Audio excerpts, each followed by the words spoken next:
Cinema ಶೈಲಿಯಲ್ಲಿ chase ಮಾಡಿ ಕಳ್ಳನೊಬ್ಬನನ್ನ police ಅಧಿಕಾರಿಯೊಬ್ಬರು ಹಿಡಿದಿದ್ದಾರೆ. ಘಟನೆ ನಗರದ ಹೃದಯ ಭಾಗದ ಸ್ಟೇಟ್ ಬ್ಯಾಂಕ್ ಬಳಿ ನಡೆದಿದೆ. ಸದ್ಯ ವಿಡಿಯೋ ವೈರಲ್ ಆಗಿದೆ. ನಿನ್ನೆ ಮಧ್ಯಾಹ್ನ ಮಂಗಳೂರು ನಗರ ಪೊಲೀಸ್ ಆಯುಕ್ತರ ಕಚೇರಿಯ ಮುಂಭಾಗದ ನೆಹರು ಮೈದಾನದಲ್ಲಿ ಉತ್ತರ ಪ್ರದೇಶ ಮೂಲದ ಗ್ರೆನೇಡ್ ಕೆಲಸ ಮಾಡುವ ವ್ಯಕ್ತಿಯೋರ್ವನ ಮೊಬೈಲ್ ಕಳವು ಮಾಡಿ ಪರಾರಿಯಾಗಿದ್ದ.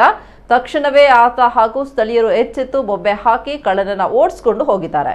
ಈ ಸಂದರ್ಭ ಕಮಿಷನರೇಟ್ ಕಚೇರಿಯಲ್ಲಿ ಸೇವೆ ಸಲ್ಲಿಸ್ತಾ ಇದ್ದ ಎಎಸ್ಐ ವರುಣ್ ಅವರು ಗಮನಿಸಿ ಆತನನ್ನ ಬೆನ್ನಟ್ಟಿದ್ದಾರೆ. ಆತ ಹ್ಯಾಮಿಲ್ಟನ್ ಸರ್ಕಲ್ ಬಳಿ ತಲುಪ್ತಾ ಇದ್ದಂತೆ ಆತನನ್ನ ನೆಲಕ್ಕೆ ಕೆಡವಿ ಹಿಡಿದಿದ್ದಾರೆ. ಕಳ್ಳತನದಲ್ಲಿ ಇಬ್ಬರು ಭಾಗಿಯಾಗಿದ್ದಾರೆ ಎಂಬ ಮಾಹಿತಿ ಇದೆ. ಮತ್ತೋರ್ವ ಕಳ್ಳನನ್ನ ಪೊಲೀಸರು ವಶಕ್ಕೆ ಪಡ್ಕೊಂಡಿದ್ದಾರೆ. ಈ ಬಗ್ಗೆ ಪಾಂಡೇಶ್ವರ ಠಾಣೆಯಲ್ಲಿ ಪ್ರಕರಣ ದಾಖಲಾಗಿದೆ. ಸದ್ಯ ಈ ವಿಡಿಯೋ ಸಾಮಾಜಿಕ ಜಾಲತಾಣಗಳಲ್ಲಿ ಸಖತ್ ವೈರಲ್ ಆಗಿದೆ. ಪೊಲೀಸ್ ಅಧಿಕಾರಿ ವರುಣ್ ಕಾರ್ಯಕ್ಕೆ ನೆಟ್ಟಿಗರು ಹರ್ಷ ವ್ಯಕ್ತಪಡಿಸಿದ್ದಾರೆ.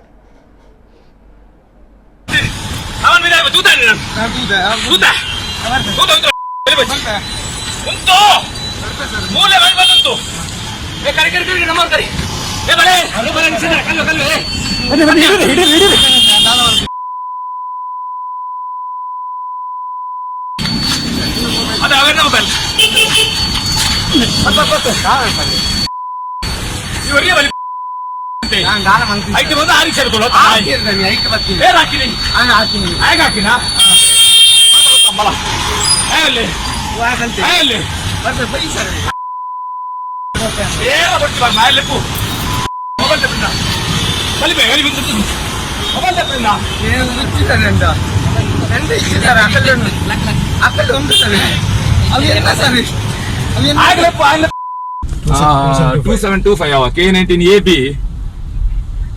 ಇದು ತಾಂಬರಾಡದಲ್ಲಿ ಪುಂಡು ಒಂದು